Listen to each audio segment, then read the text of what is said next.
Konbanwa minasan, watashi no namae wa Lutfi Al-Hakim desu. Imma kara watashi wa Nihongo no benkyou happyou shitai desu. Ja, hajimemashou. Nah, ini minasan untuk bunkai yang pertama itu ada bentuk deshoka yang memiliki arti di sini itu bisa kita artikan ya kan, kira-kira atau sepertinya. Bunkai yang kedua yaitu yokatara yang berarti kalau berkenan. Nah, ini bunkai seterusnya ini berkaitan dengan perubahan teke ya minasan. Nah, kayak misalkan di sini ada bungkai nani-nani atau kata kerja bentuk T. Di sini kita bisa artikan kemudian atau dan. Kayak misalnya nih tabete bentuk T ya. Terus di sini ada T dengan arti karena. Nah, pada umumnya atau yang biasa digunakan bentuk T yang biasa digunakan itu artinya itu yang sering digunakan memiliki arti karena. Ini karena ya minasan. Kayak misalkan kata kerja tabemas atau ikimas perubahan ichirite ya. Ite atau karena pergi atau tabemas tabete karena makan. Nah, seperti itu ya minasan. Terus di sini selain bentuk T ada juga bentuk node, bunkai node. Nah, kalau bunkai node sebelum nodenya itu menggunakan bentuk futsukai, yang dimana bentuk futsukai itu terdiri dari ruta naita, bentuk jiso, bentuk ta, bentuk nai. Nah, di sini bisa kita artikan karena itu. Kemudian di bawahnya lagi ada kata sifat i ketemu node. Nah, i-nya ini jangan dihilangkan ya minasan. Terus kata sifat na juga nanya ikut. Begitu juga dengan kata benda. Kata benda itu menggunakan na. Sama seperti kayak kata sifat na. Nah, jadi kita bisa menghafalnya sebagai rutana inana. Nah, kenapa di kata benda tidak menggunakan no? Karena di bunkainya itu udah menggunakan no yang minasan, jadi nggak bisa. Di sini kata bendanya menggunakan na. Kayak contohnya untuk kata sifat misalnya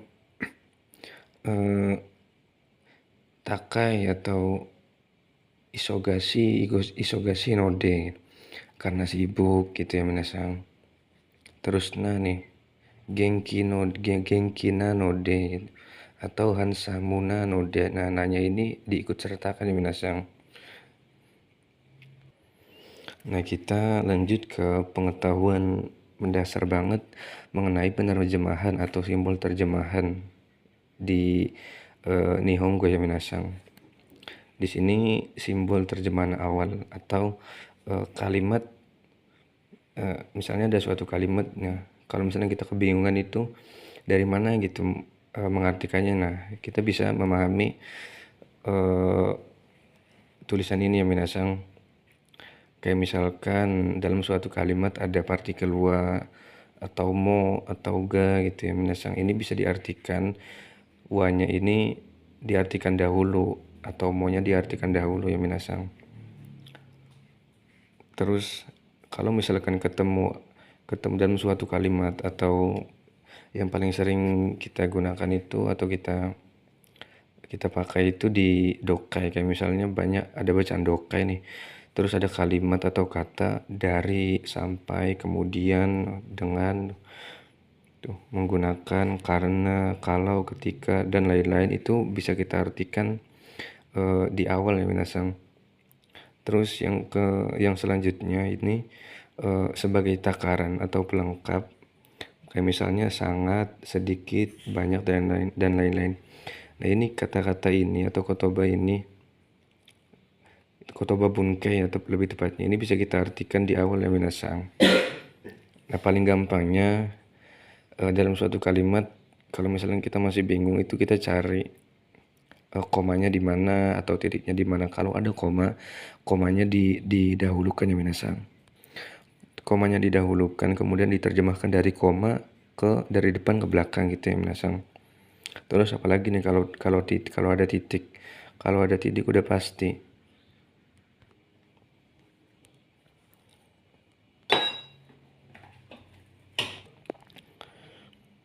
Nah, di sini contohnya untuk penggunaan partikel ga. Watashi wa ikitai desu ga jika ga arimasen. Saya ingin pergi tetapi tidak ada waktu itu. Nah, ini kan berlawanan minasang, tetapi. Nah, di bawahnya juga nih ada demo. Ame desu, demo ikimasu. Hujan tetapi pergi gitu, berlawanan juga nih minasang. Nah, antara ga dan demo dan lain-lain itu sama artinya, cuman beda tata letaknya minasang. Kayak misalnya ga biasanya kalau diartikan sebagai tetapi itu ada di belakang des atau mas ya minasang. Terus ada koma. Lain halnya dengan demo. Demo biasanya setelah titik penggunaannya. Nah, ini contoh selanjutnya yaitu ada isogashi kedo daijobu desu. Sibuk tapi tidak apa-apa gitu. Nah, ini sama nih minasang. Isogashi kata sifat i, kemudian ada kedo tetapi ya. Tetapi tidak apa-apa daijobu desu. Nah, seperti itu ya minasang. Nah, yang selanjutnya ini ada partikel ga juga, cuman ini ga pengecualian ya minasang. Ga di kalimat pasif. Nah, terjemahnya itu dari belakang. Kayak yang tadi itu kan dari depan tuh. Partikel ga kemudian diartikan dari depan ya minasang. Nah, yang ini lain nih minasang. Contohnya kata kerja arimas, imas, terus diakimas, wakarimas, irimas.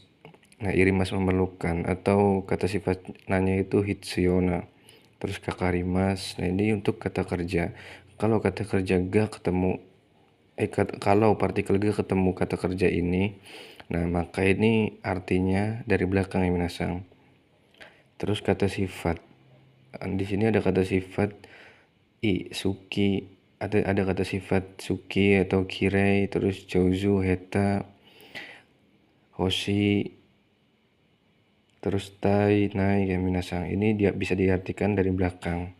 Kayak contohnya ini dari sini kata kerja ga terus arimas ya. Kayak contohnya nih minasang, patiga arimas ada pesta gitu. Atau kagiga arimas ya, ada rapat ya.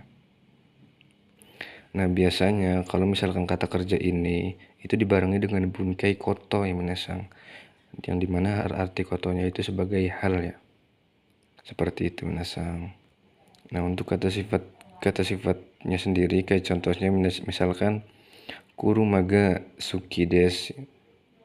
Nah, bisa kita artikan dari belakang nih minasang. Suka mobil. Gitu ya minasang.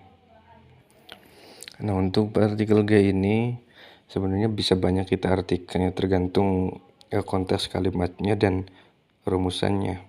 Kayak misalkan di sini, kalau misalkan kata partikel ga ketemu futsukai, ya ketemu futsukai, terus kata benda, itu bisa kita artikan ganya itu oleh. Nah, ini ada ga yang diartikan yang ini rumusannya ga plus kata kerjanya kata kerja pasif ya minasang. Terus ga ada juga yang diartikan sebagainya dan lain-lain.